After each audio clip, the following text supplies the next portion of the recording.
The marriage contract. Shock Jake was an ordinary human man, a skilled engineer from Earth. He had never thought of marrying, especially not someone from another planet. But after the long war between Earth and the Tsarine Empire, a strange peace offer arrived. The offer was simple. If one human married a royal Tsarine woman, the war would end. In return, Earth would gain peace, trade, and protection. Jake was chosen, not because he was powerful, but because he had no family, no attachments, and a clean record. He was sent to the Tsarine homeworld without much choice. When Jake first met Vereen, he was surprised. She was tall, with glowing violet eyes and silver hair that shimmered like water. Her skin had a soft blue tone, and her voice was deep but calm. She looked strong and beautiful, but also distant, like she had never truly smiled in her life. The marriage happened quickly. There was no party, no family, no music, just a cold room, alien leaders, and a strange metal contract. Jake placed his fingerprint. Vereen pressed hers. A voice declared them bound. Jake thought it was all symbolic. He believed it was a fake marriage, just for politics. He even joked in his mind, well, at least she's pretty. After the short ceremony, Vereen looked at him and spoke clearly. Tonight we begin the first step. I expect a child by the end of this moon cycle. Jake blinked. Wait, what? Vereen repeated. We must have 10 children, 1 for each sector of my rule. You are my mate now. It is your duty. Jake laughed nervously. You're joking, right? 10 kids? On the first night? But Vereen didn't laugh. Her face stayed serious. Her eyes didn't blink. She simply nodded once and walked away. Guards then led Jake to a private chamber. The room was warm and filled with alien flowers. A bed stood in the center. Jake looked around, confused. Is this real? He whispered. He tried to open the door, but it was locked from outside. That's when the truth hit him like a storm. This wasn't a game. This wasn't a pretend marriage. This was real, and the contract he signed was more serious than anything he had ever agreed to before. It wasn't just a treaty. It was a breeding agreement. Hours passed, and Jake sat alone, thinking. He had questions, but no one was there to answer. Why 10 children? Why him? What would happen if he refused? Finally, the door opened. Vereen entered, wearing a long, glowing robe. She sat beside him and looked at him calmly. You were chosen carefully, Jake. Your DNA is strong. Your mind is sharp. You can survive our methods. He stared at her. This isn't fair. I didn't know all this before. I thought it was just a peace deal. It is, she said. But peace has a price. The Tsarine people believe in blood-bonded rule. Without heirs, I cannot remain queen. Without this marriage, Earth would still be burning. Jake felt angry, confused, and helpless. Why didn't anyone tell me the full truth? Would you have agreed if they did? She asked softly. Jake couldn't answer. The truth was, probably not. I am not cruel, Jake, Vereen added, but I cannot allow failure. If you do not fulfill the agreement, you will be replaced. Replaced? He asked slowly. There are others, she said. But I chose you. You still have time to accept this honor, or fight it and lose everything. Jake felt the weight of those words. He wasn't just in a marriage, he was trapped in a royal duty. And the more he looked at Vereen, the more he saw a woman who had carried this burden her whole life. She didn't look excited about this either. She looked tired. In that moment, Jake realized he wasn't the only one trapped. Vereen was a prisoner of her role too. Still, it didn't change the fact that his life had changed forever. The room fell silent again. Jake leaned back, staring at the strange ceiling above him. He didn't know what would happen next, but he knew one thing for sure. This was only the beginning, and nothing would ever be the same again. The Queen's Royal Duty. Jake woke up in the royal chamber with a heavy mind. The strange scent of alien flowers still filled the air, and the soft hum of the walls reminded him he was far from Earth. Vereen was not beside him. She had left early, just as she had arrived, quiet and firm. Jake sat on the edge of the bed, trying to understand what he had gotten himself into. He wasn't just a husband, he was expected to become the father of 10 royal heirs. He hadn't even agreed properly, yet everything was already moving forward as if he had. Later that day, an alien attendant arrived. She was polite, but emotionless. "The Queen requests your presence in the throne hall," she said. Jake followed her through large glowing halls, past guards who looked more like statues than living beings. When the doors opened, Jake saw Vereen sitting on a tall crystal chair. She looked powerful, cold, and distant. Around her stood members of the Royal Council, aliens with sharp features and robes that sparkled like stars. The head counselor stepped forward. "You must understand your place, human. You are the seed-bearer. The Queen must have 10 children to keep the throne. If you fail, our empire falls into chaos." Jake swallowed hard. "So I'm just a tool?" "You are chosen," the counselor replied. "This is the highest honor." Vereen spoke then, her voice clear and deep. "You were not forced, Jake. You signed the agreement. Earth knew what it meant." Jake shook his head. "They didn't tell me everything.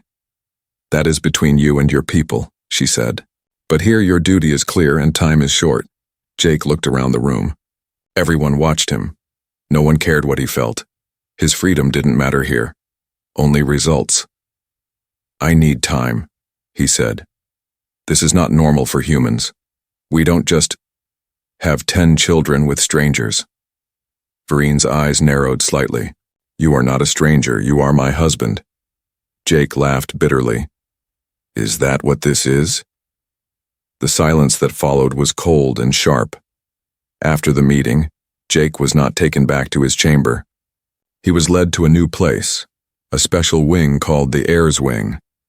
It was filled with ancient statues, carvings of past kings, and paintings of alien children. 10 empty golden frames lined the wall. A guard told him, "Each frame will hold the image of your child once born. This wing will be your legacy." Jake felt like the walls were closing in. Over the next few days, things got stranger. Every meal was monitored. Every room he entered had quiet guards. Even when he tried to speak to workers or ask questions, the answers were short. He wasn't treated like a guest anymore. He was property, royal property. Vereen visited him at night, but she never forced anything. She only spoke.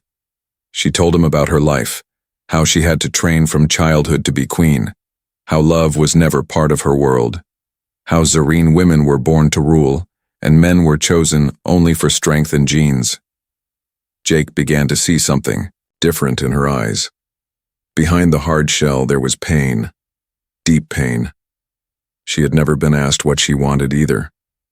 One night, she said something that changed everything. "You think I chose this life, Jake? I did not. Just like you didn't choose this role. But the difference is, I stopped fighting it long ago. You still believe you have a choice." He stared at her. "Don't I?" "You do," she whispered.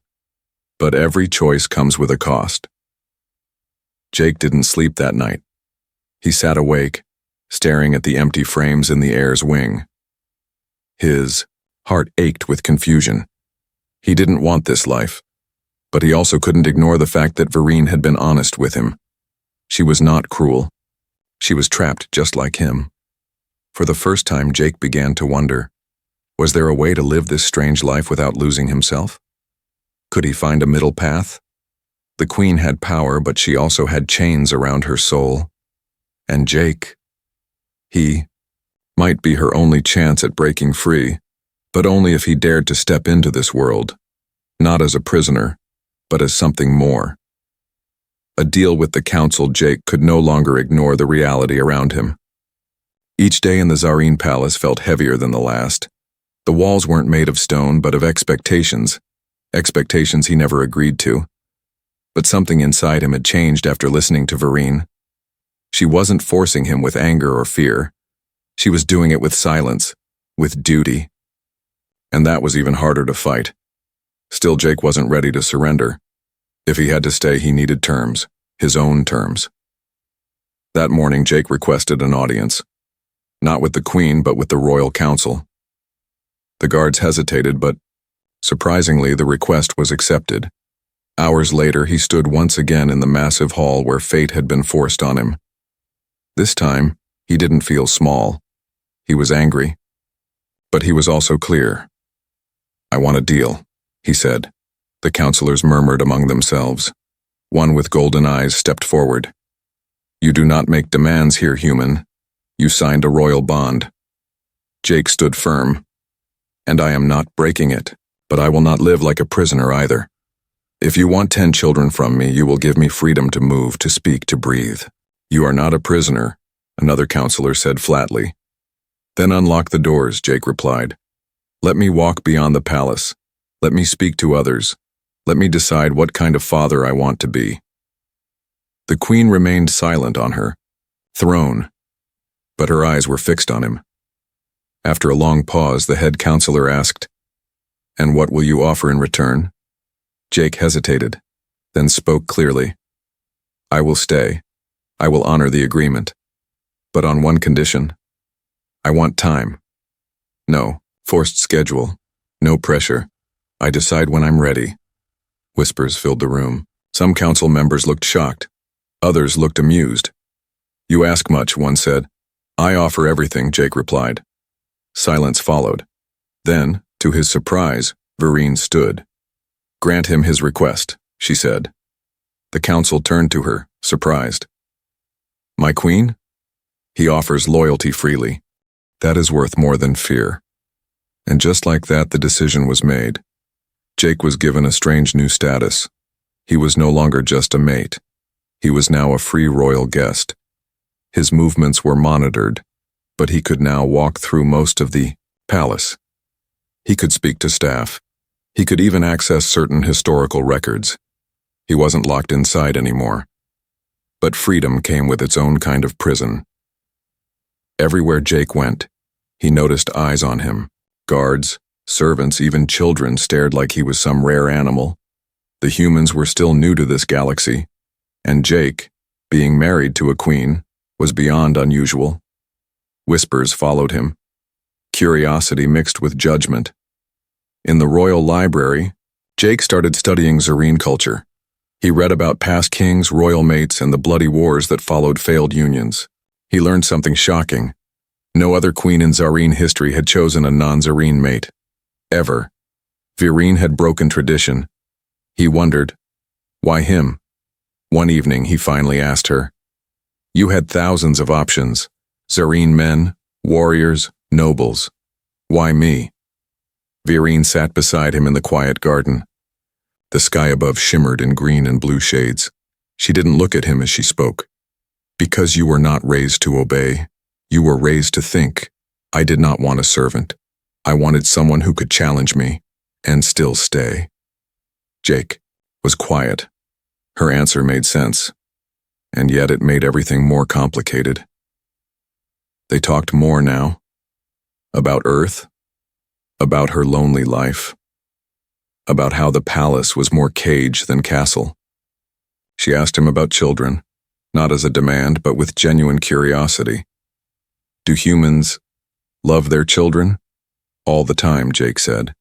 Sometimes too much, sometimes not enough. But it's always messy, and always real. Vereen smiled just a little. "We raise children in groups. Emotion is considered a weakness." "Then maybe that's why your people needed us," Jake replied. "To bring the chaos." For the first time, Vereen laughed. It wasn't loud, it wasn't long, but it was real. And in that moment, Jake realized something terrifying. He didn't hate her anymore. She wasn't his enemy. She was something else. Something he wasn't ready to name. Not yet. The hidden nursery Jake had started to adjust, at least on the surface. He had more freedom now, and the heavy silence between him and Vereen had begun to soften. They no longer spoke like enemies. They were not friends yet, but something between them was shifting. Still, the pressure of the agreement remained. The demand for 10 children was always there, hanging over every word, every glance. It never truly went away. But what disturbed Jake most was not the demand itself. It was how ready everything already seemed. One evening after dinner, Jake took a walk through a part of the palace he hadn't seen before. The guards didn't stop him this time. Maybe they thought he wouldn't notice, but he noticed everything now. He turned down a narrow hallway lined with old statues and found a small, locked door made of dark glass. It looked out of place. His curiosity pulled him. In the next morning, he returned. The hallway was empty, the guards posted far behind. He had secretly kept a small device he used on Earth for unlocking broken doors. He tried it on the dark panel. To his shock, the door slid open without resistance. What he saw inside made him freeze. It was a nursery, but not just any nursery. It was massive, like a royal temple built for children not yet born. Soft lights glowed from the floor. 10 small cribs sat in perfect rows, each with a nameplate already attached. The names were written in both Zareen and English. Each name had a meaning: strength, peace, flame, hope. He slowly walked through the room, looking at the toys, the decorations, even clothing. Everything was prepared. Everything. He felt a deep chill. How could all of this exist already? No children had been born yet. He and Vereen had not even come close to beginning that journey. Yet someone, or maybe Vereen herself, had already planned every step. Jake looked up and saw a large screen on the far wall. It displayed genetic charts, timelines, and strange glowing images that looked like future predictions of each child's potential. That's when he knew. This wasn't just a dream Vereen had. This was a mission. Suddenly, a voice echoed behind him. Calm. Clear. You were not supposed to find this yet. Jake turned. Vereen stood in the doorway, her robe glowing slightly in the dim light. She looked neither angry nor surprised, just tired. Jake didn't yell. He didn't demand answers. He just asked, "Why is this already?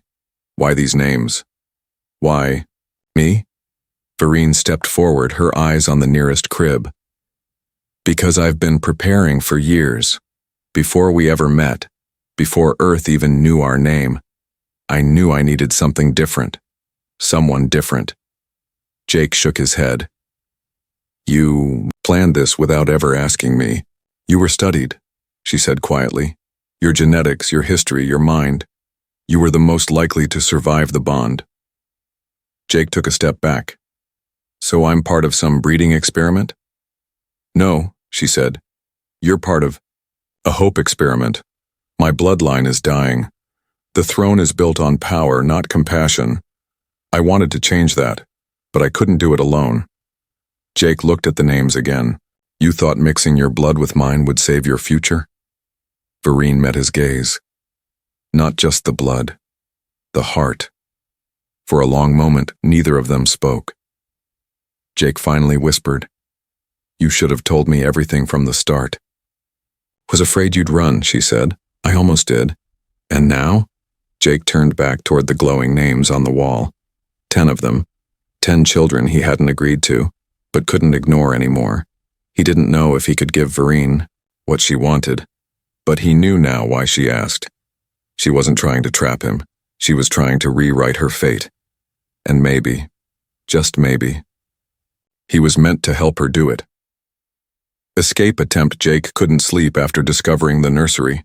The glowing names, the quiet rows of empty cribs, the charts predicting a future he hadn't chosen. All of it haunted him. Every time he closed his eyes, he saw those names shining in the dark. It wasn't just a plan, it was a destiny already written, with his name forced into the center. For days, he stayed quiet. Vereen gave him space, as if she sensed the storm building inside him. She still treated him with calm respect, even kindness, but it wasn't enough.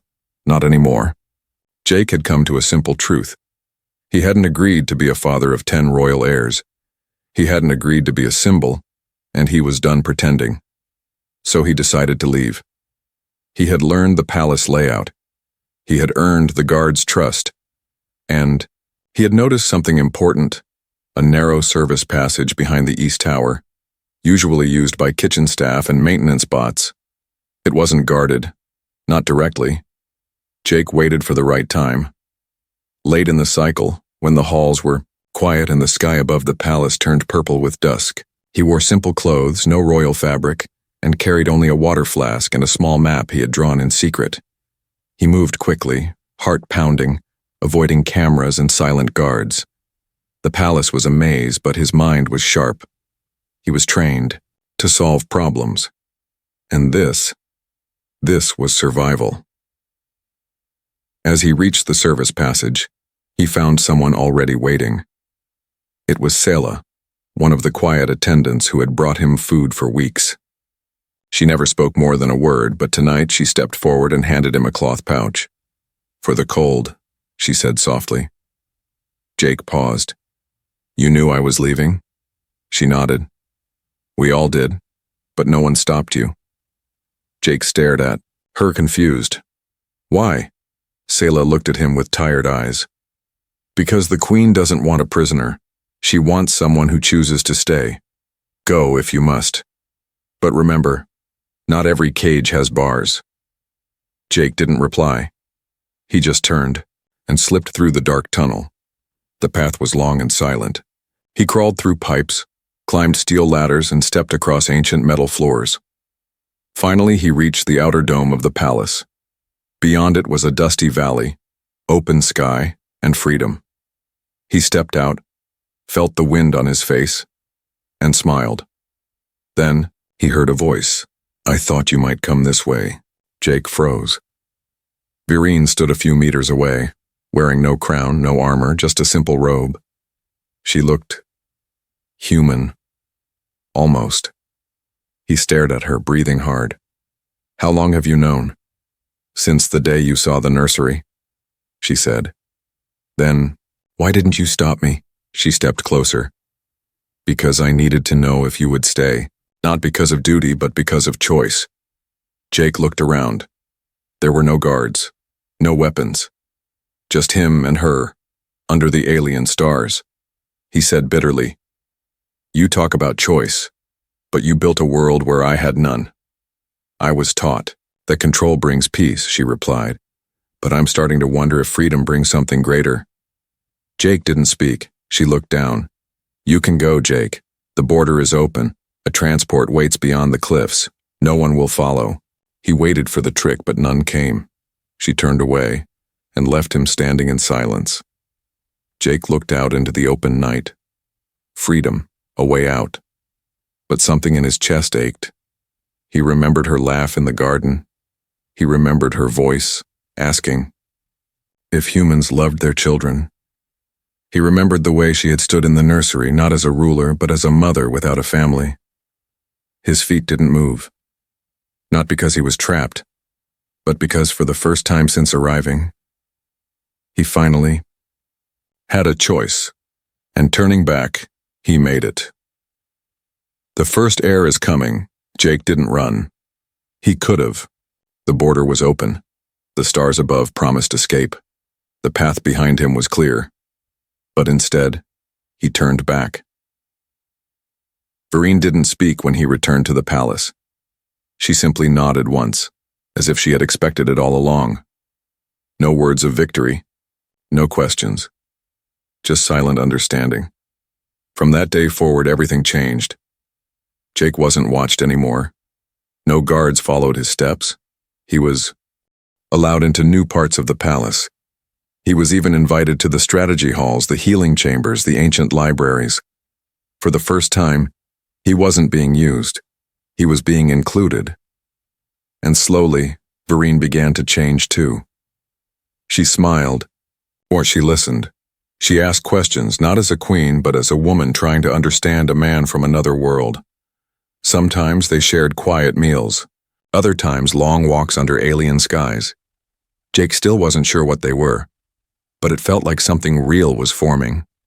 Then one evening, weeks later, Vireen entered his chamber with a soft look on her face.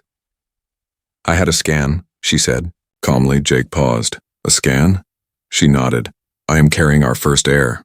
Time froze. Jake sat down trying to process the words. He hadn't expected it to happen so soon.